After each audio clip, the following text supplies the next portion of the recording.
What's going on, people? Welcome back to another video. We're on the same couch. I got my ass whipped. I'm not happy about that one bit, but I'm gonna get my revenge one day. But today we're bringing back another different video for you guys. We're gonna talk about the top 5 things that happened with African footballers this week. Alright, so our first topic is about Berahino. If you guys didn't hear, he got arrested for drink driving and he had his trial the other week. I don't know if you saw the video. No, I did. I did. It broke my heart. I'm not gonna lie, I did. But whilst he was walking into court, he was swearing at some of the photographers and some of the journalists that were there, which was crazy. What do you actually think about that, though? Because realistically, let's put aside the fact that he's a footballer for just a second. In general, that kind of conduct, I'm not gonna lie, for me, it just didn't sit right. I think, okay, we have to understand that. Of course, no one should be drink driving. The way he handled the whole thing with the photographers and the journalists wasn't too good, because he should know that that's how people are going to think. Exactly. That's exactly what I'm trying to say. Like, realistically, if you're going, obviously, as you said, you're a footballer. If you're going into court and something like this has happened, as you said, there will be people there, journalists, photographers, and all that kind of stuff. For me, I was just thinking to myself, if you just walk past them, okay, if they were following you and now badgering you, then cool. Maybe your reaction is warranted. At the same time, I feel like I can see past it, because obviously you don't want to be on trial. You'll be a bit frustrated. It's early morning and someone's just in your face taking pictures. It was just the heat of the moment, innit? Sadio, if you're watching, do better. Do better.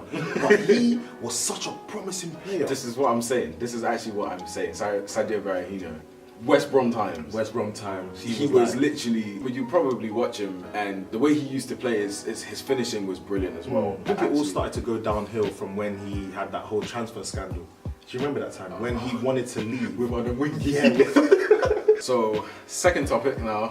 Emmanuel Frimpong. Oh, Frimpong. His retirement at the age of 27. Now, I'm not gonna lie.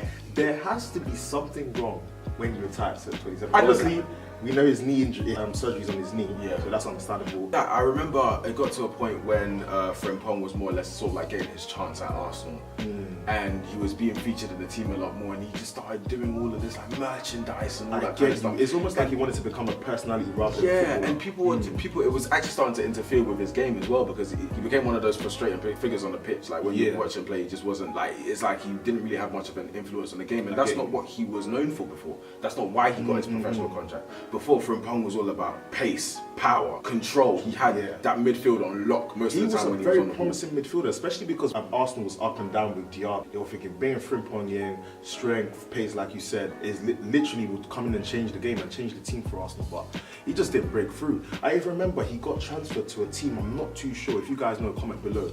But when he made his debut, he got sent off in that first game. And it was a rash tackle as well, like it was not good at all. And I was thinking, this guy. Not too sure what happened to Emmanuel Frimpong, but at the end of the day, enjoy your retirement. 27 years of age. So the next thing that we're going to talk about is Galatasaray's absolute demolishing. Mate, I don't even know if that's a record, but it has to be. So we had 2 goals from Henry Onyekuru, who I'm pretty sure Nigeria this year in terms of African Cup, one place where I think that you guys are definitely going to dominate the pitch is your wingers. Yeah. You've got some class wingers. Shout out to the Super Eagles. Come on. Within that Nigeria team, it just seems like there's so many ball players, so many dribblers that you've got in there, and if we're not careful, there could be a massive problem in the African Cup. I definitely think that the coach has a tough decision to make, because he's literally got so much options up front and so much options in the midfield. There were other scorers, of course, not just Henry Onyekuru. There was Sofiane Feghouli, ex-West Ham player, Badu Ndai, and Mbaye Diagne. Who's another Sounds like quite well, bro. Pierre-Emerick Aubameyang, I think he deserves a round of applause. Pierre-Emerick Aubameyang, do you know what? Arsenal fans will be very, very happy. He recovered from that miss he had at Spurs the other week and literally scored that penalty against Manchester United, and they beat them 2-0 in the top 4, man. To be honest, I don't know if Arsenal fans share the same view, but even watching that game and seeing Aubameyang step up to take that penalty, I thought to myself, the one at Spurs, if I'm honest, the guy looked like he was about to vomit. I remember you had that conversation on Instagram Live with Kelechi Nwokali, the Nigeria winger. And he was talking about how it's difficult. Like at that moment, the team is on your shoulders, fan base on your shoulders. Your manager, everyone is just thinking about even your family at home. I even remember Aubameyang when he missed the penalty against Spurs. He was talking about how his son wanted him to score that penalty, and he literally had to go home and tell his son like, oh well, his son was watching the game and his son was like, you'll get him next time. Got the opportunity against Man United, Lacazette, looked at Aubameyang and if you guys go online, you see the picture. Perfect moment. Arsenal fans in general, actually, that Aubameyang Lacazette partnership, you guys must be loving it. You know what? If Lacazette pointed at me, I would have pointed back at him. You take it. But do you reckon Aubameyang can get top scorer this season? If you look at Premier League scorers, the fact that he's only 1 goal away from Aguero, and realistically, if he can get back on form, why not? Why not? 100%. Man. So on to the next topic. 2 legends celebrated their birthday this past week. Didier Drogba and my namesake Samuel Eto'o. I feel like those two, I would just call them icons for Africa. Yeah. But this is a very good question, and this applies to you guys as well. Write in the comments below. What do you think? Drogba or Eto'o? If you were to have a 5-a-side team and you had to pick one to play up front.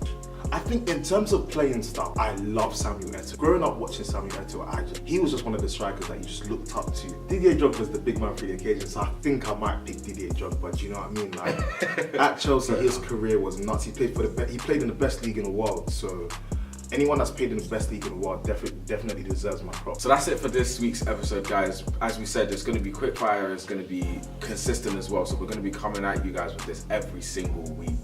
If you've got some topics that you want us to discuss as well, or something that's caught your eye in terms of African players all around the world, you can obviously follow us on Twitter, DM us, and let us know what you want us to discuss. Don't forget to like, subscribe, and also follow us on Instagram as well for the latest updates on African footballers.